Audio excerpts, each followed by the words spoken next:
Hey everybody, I'm here with Rodney. He's a former street hustler. Um, right now, he's a business owner, real estate owner, owns his own company, things like that. What's up, Rod? How you doing today? I'm good. And yourself? Great, great. Honored to have you here today and interview you. Thanks for your time. So let's start right into it. Where did you tell me where you grew up? What city? What state? Uh, Well, I was born in Mobile, Alabama. I moved to Erie when I was approximately about 7 years old, 7, 8 years old. Grew up on the east side in the area that they called the hood at one point in time. Upper east side, 23rd, 24th, in that area like that, 19th. okay. Why did they label that area the hood? Multiple reasons, but the main reason it was just a group of individuals who, from that area, who tended to hang around each other. Oh, okay. There wasn't no specific reason why it was called the hood. Right. Okay. So tell me about your family. Did you grow up with like both parents in the house, brothers and sisters? My biological father, I actually don't know him. Uh, I was raised by a stepfather. He was in our lives pretty much, somewhat. He passed away early, and it's like mid 50s. So, yeah, my mom was married to him for approximately 15 years or so, something in that nature. Yeah. So, yes and no in a sense.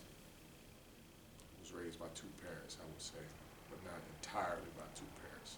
Okay. Anything? What about brothers and sisters? You have any siblings? Yeah, I got a younger, so it's four of us from my mom. Just me and my younger sister Shannon grew up here in Erie, but the older two stayed down in the South. Oh, okay. Majority of life. My Right. sister stays in Hattiesburg, Mississippi right now, and my brother's over in Cleveland. Oh, okay. Anything like anything you specifically learned from your parents, like that you still like carry with you today? Any like lessons from your parents or? My mother was always a hard worker. She spent a lot of years at GE. So I think that's one thing that my work ethic that I have now, I believe I learned that from my mom. Mm-hmm. The way that my desire to want to earn money working, I think that came from my mom. Okay. So like in school, um, where did you go to high school at?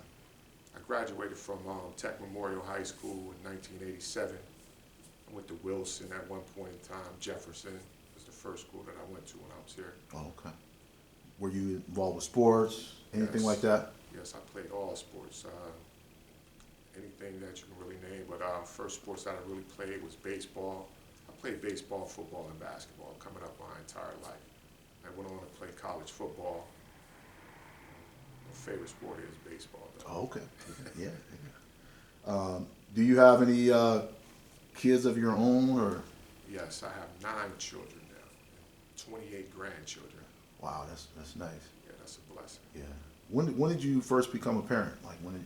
At the age of 16 years old, 16 years old, I had two sons within a month of each other. Mm, So I was introduced to fatherhood at a very young age. I wouldn't call it a father then. I wasn't a father then. I was a young kid that had children. mm-hmm.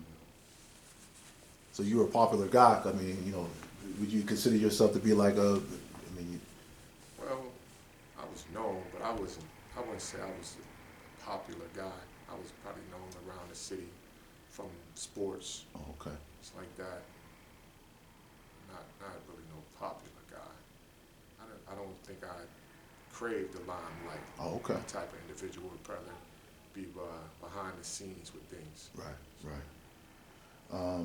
So being a teenage father, was that difficult? Were you real Yes, involved with the kids or?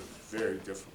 Like I was just having this conversation with somebody like a month ago, and when they talk about teen pregnancy, when you talk about teens pregnancy, you always think about the girl that's involved, Mhm. but it's a young man that's involved also with that. And yeah, it altered me. It altered my life. That's was the first reason I really started hustling, because as you see, I'm a young kid like that. I did some things to earn some money to try to provide in a sense like. Right. Okay. Did you, I mean, so you started hustling in high school or you after high school? Well, in high school, I did like some selling of some weed, you know, things like that. But the selling of the cocaine didn't start until I was in college. Oh, okay. So how did you get introduced to the hustling game? Was it somebody older than you? How did you get introduced to that? It was pretty much, I was like the last one to come off the porch because I was always into sports. Okay. And I saw my friends who I grew up with playing, now they were involved in selling drugs. Right. So when I would like come home from college and seeing that, you know, these guys getting stronger financially, I kind of wanted a part of that too. Right. Right. So that's what pretty much got me in there, watching what my friends did. Right. So what's the difference between when you're out there hustling? Because I know now, like you own a business. I know you got I've seen you do roofing, stuff like that. I mean, now a roofing job might take a certain amount of time. When you're out there hustling, is there a difference in like how fast you get the money or that type of thing? Yes, it's different. It's what comes with the work environment doing roofing compared to the money that you receive selling drugs. Obviously, you know, the money from the drugs, it appears to be more at the time because it's coming quicker. Right. But in all actuality, I made more money in this construction industry than I did selling drugs. You know, so, but the thing with that is that the money management part of it is completely different. I mean, as though, you know, you respect that money that you earn doing the construction more than the money that you do selling drugs. Right. Because that money that you use selling drugs tend to, you know, you go buy some stupid stuff with that and think not nothing because you know you're getting ready to get that money again probably tomorrow. Right. You know? Right. So it's nothing to go spend $5,000-$10,000 on something that's, you know, useless in a sense. Right. You know, clothes and things of that nature. Whereas though you're not spending that $5,000-$10,000 after you done. When you're on roofs, you're gonna be more careful with the money. Yeah. Exactly. Yeah. You're gonna be like more hesitant. Right. So would you say that it's addicting, like the hustling lifestyle? Is that addicting in a sense, or? Yes, it was. As I sit back now, I didn't realize that at the time, but it was the atmospheres that came with it. You know, the thought as though he the man and all that. Yeah, it was addicting. You wanted that limelight. You wanted to be, which is kind of detrimental because if you doing something illegal, you would want that not to be known. Right. But one thing about selling drugs, you kind of want the attention in a sense then, you know, compared to, you know, now. You kind of wanted that attention, like, you know, it kind of made the business progress more in a sense. Oh, okay. How did people treat you? I mean, when you were like the man at that time, how did they treat you? A lot of falsehood, in my opinion, now that I got the knowledge. You know, it's like everybody want to be around the individual with the, as the young kids say now, the bag. You got the bag, everybody want to be in your cipher. Right. You know, so therefore, inside your cipher, you're going to bring in snakes in a sense. You know what I'm saying? People who that you think may have your best interests at heart, and in all actuality, they don't. Right. Now, when you was out there hustling, did you have like regular customers, like people who was coming all the time, or how did that? Yeah, yes, I would say yes. I have regular customers. Yeah. Did that ever bother you, like that? You know, somebody was like hooked on drugs, and they, you know, you selling to them at that time. How did you feel about that? Yes, like I was new to it. I never got in trouble as a juvenile. So to see individuals that was close to me, it was, you know, he wasn't my biological uncle, but I would call him my uncle. And to see him deteriorating little by little from using the drugs, you know, that kind of hurt me in the inside. You know what I'm saying? We still, you know, close to this day. But to see him, and I kind of think that I contributed to that at the point in time by, you know, thinking that I was helping them out, giving them the drugs for a cheaper price than what them individuals might be giving them on the streets and things like that. But all actuality, I was contributing to, you know, his downfall. Right. Now, did you, as a result of the hustling and stuff like that, you ended up doing some jail time? Yes.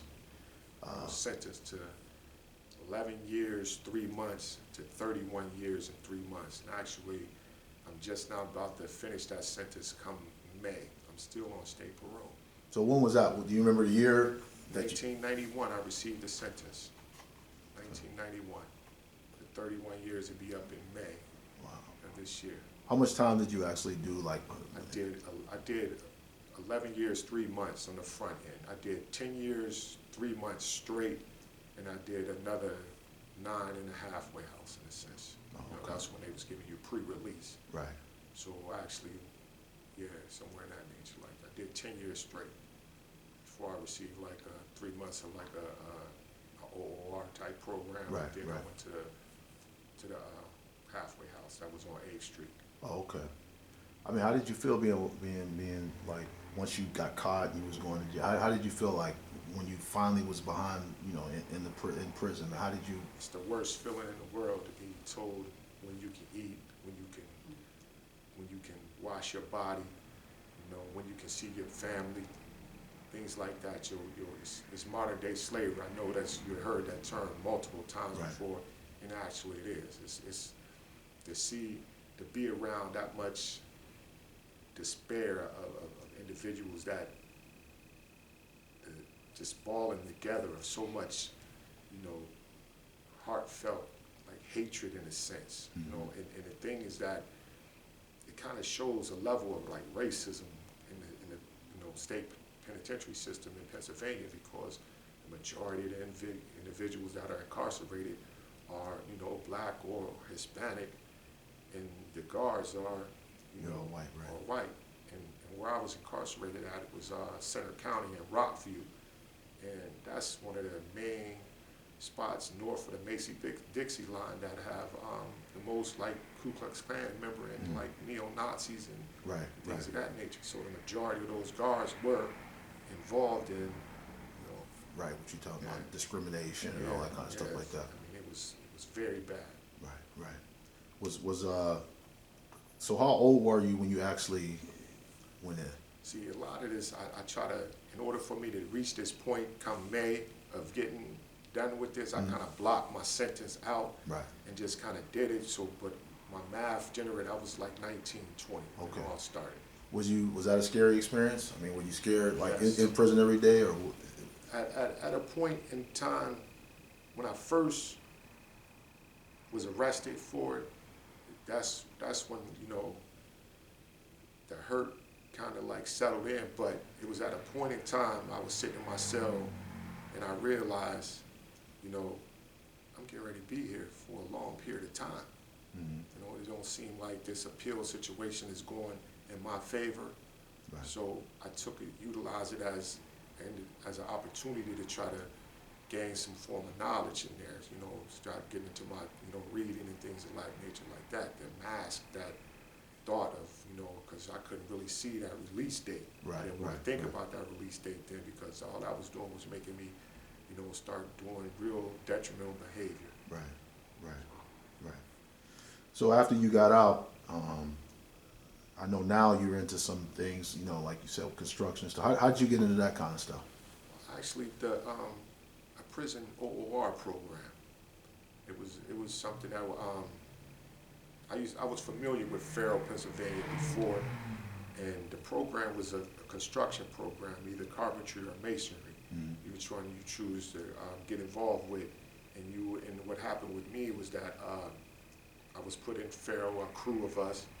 We was put out in Farrell, PA, and we rehabbed the house from the ground up tore it down and rebuilt it and all, rehabbed it all up. And I kind of liked it, and the supervisor, you know, would allow us to see the paperwork and things like that. And plus, I always was good at math and things like that, because pretty much that's all construction is math. If you know you're pretty good with math, you can do that. And I was good with my hands, and I liked it, because I understood that I didn't want to sell drugs anymore when I get out, so I wanted to make some money and have some freedom, in a sense, to not, after you've been told what to do, working for 37 cents maximum an hour, you know what I'm saying, that you can get out there and work on your own. I always wanted to be a business owner anyway. Right, So. right. You ever have any regrets about getting into the hustling game in your life? Yes. That's what generated this interview pretty much. I regret the day that I really started selling drugs very much, because it altered me and my family's life. People don't seem to see that is that it's not only affecting you, it's affecting your family members as well. Because I wasn't there for my children coming up, and I think that's altered their life drastically, because a lot of stories that was told to my sons was the stories that of me hustling, and not the stories of your dad was a college student as well. He was smart with his education as well. So when I thought my sons kind of tried to mirror the hustling that I did instead of mirroring the educational part. That's, specifically my sons, daughters coming up without their father is harsh as well, So what if you could say something to the youth like today that's involved with this life, that's or thinking about it, what would you say to them? Lots of things, but the main thing, as simple as the part, is just say no to it. Look for something different. I know it's difficult to try to get the amount of money legally that you don't see it now. You only see that, okay, I can make this amount of money so fast and so quick, and I ain't really did nothing. You know what I'm saying? But on the long run, if you get involved with something, that's not illegal, I think that outcome would be much better. It's less hardship. It's less, when you get into the hustling atmosphere, it's a lot of deceit that's involved with that. So you got to look at it on a mental aspect as well.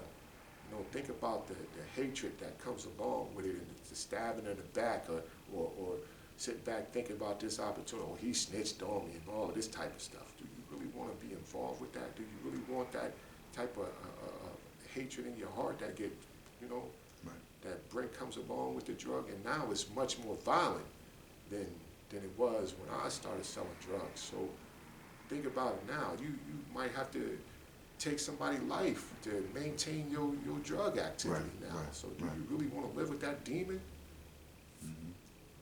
So I know, thanks for that, for the inspiration for the youth. I know you into construction and stuff. Do you want to say anything about your company, or you want to give a little plug to your company right now or anything? Yeah, I'm the owner of Supremacy Construction. The main thing I concentrate on is commercial and residential roofing. I do other things, windows, doors, decks, everything besides plumbing and electric. It's fun. I like it. It's paying the bills. Sometimes it's difficult for a minority contractor in the city of Erie, but in all actuality, it's good. It's good. I like it. Right. So once again, we're here with Rod today. He went from college student, athlete, to street hustler, to now business owner, an entrepreneur. I'd like to thank you for your time today. Appreciate the interview. Thank you very much.